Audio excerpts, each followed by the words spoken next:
이 뉴스 모임에서 바로 쓸 수 있게 핵심만 정리해 줄게요. 뉴스 요점 정리 류요정입니다. 요즘 다널드 트럼프가 그린란드를 미국 땅으로 만들 수 있다는 말을 했죠.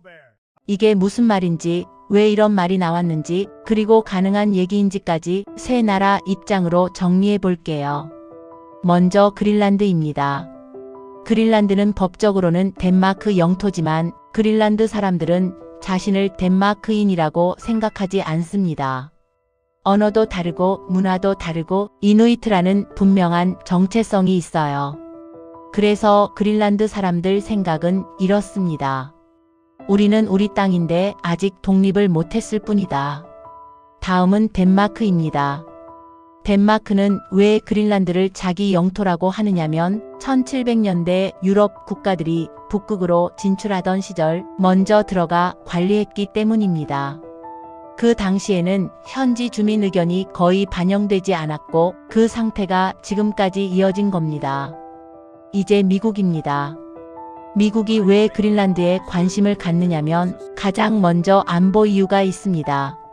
미국으로 날아오는 미사일이 가장 빠르게 지나가는 길이 북극이고 그 경로 한가운데에 그린란드가 있기 때문입니다. 그래서 냉전 시절 미국은 소련 미사일을 최대한 빨리 발견하려고 그린란드에 미사일과 위성을 감시하는 미군 기지, 조기 경보 기지를 만들었습니다. 이 기지는 공격용이 아니라 날아오면 바로 알아차리는 감시용 기지입니다.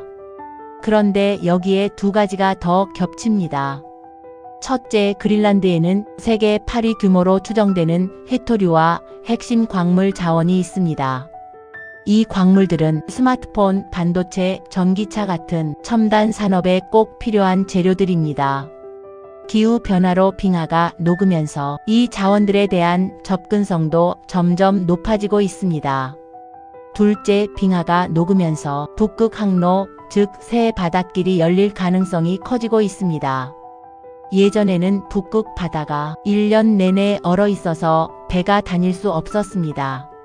하지만 지구가 따뜻해지면서 여름에는 얼음이 얇아지고 가끔 배가 지나갈 수 있는 날이 생기고 있습니다. 이 길이 왜 중요하냐면 예를 들어 한국에서 유럽으로 가는 배가 지금보다 훨씬 짧은 거리로 갈 수 있기 때문입니다. 그러면 시간이 줄고 연료가 줄고 운송비가 내려가고 그게 결국 물가로 이어집니다. 그런데 이 새 바닷길 한가운데에 그린란드가 있습니다.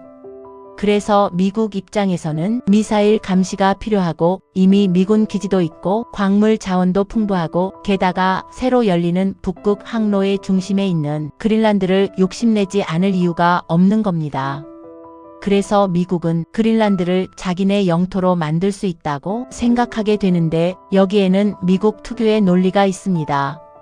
첫째, 미국은 덴마크로부터 지금의 미국령 버진 아일랜드를 1917년에 돈을 주고 사들였습니다. 그래서 미국 입장에서는 예전에 한번 샀으니까 또 협상할 수 있는 거 아니야? 이런 생각을 하는 겁니다. 그리고 미국은 전통적으로 땅을 사서 덩치를 키운 나라입니다. 1803년 프랑스에서 루이지애나를, 1867년 러시아에서 알래스카를 사들여 영토를 크게 넓혔습니다. 이후 멕시코와도 돈을 주고 땅을 거래하며 지금의 미국 영토를 완성했습니다. 그래서 돈 주고 사면 가능하지 않겠느냐는 사고방식이 있습니다. 둘째, 그린란드에는 이미 미군 기지가 있습니다. 그래서 미국 입장에서는 우리가 지키고 쓰고 있는 곳처럼 느껴지는 겁니다. 셋째, 그린란드는 완전한 독립국이 아니라 덴마크 자치령입니다. 그래서 미국식 생각으로는 그럼 덴마크랑 협상하면 되지 않느냐는 착각까지 이어진 거죠. 하지만 그린란드 사람들은 우리는 거래 대상이 아니다라며 분명히 선을 그었습니다. 그럼 이 모든 게 한국과 무슨 상관일까요?